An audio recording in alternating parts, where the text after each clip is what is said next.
आहे का म्हणजे आता मीटर चालू करणार म्हणे, एक तर मीटरनं पॅसेंजर बसत नाही, सगळं शेअरिंगमध्ये 10 रुपये 20 रुपयामध्ये सगळेजण जाणार, मग रिक्षात कोण बसणार? आणि DCला सरकारला कळत नाही, काय करायचं? मी मग बोंबलायचं. गॅस आता सकाळपासून 11 वाजताची गाडी बघा इथं उभारलेली, अजून 11 वाजता लावलेली गाडी आहे, अजून गाडी हल्ली नाही. आता सेकंड नंबर आला आहे.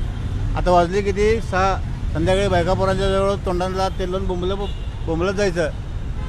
मग काय करायचं?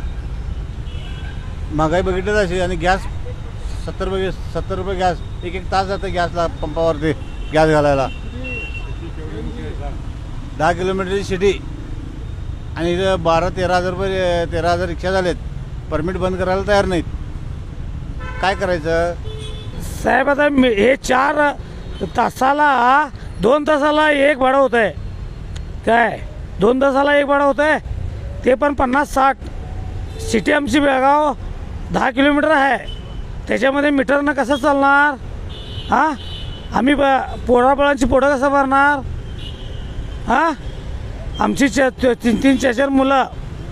हां, आणि गाडीचं CNGचा रेट आहे 90. त्याच्यामध्ये आमचा पगार पडणार काय?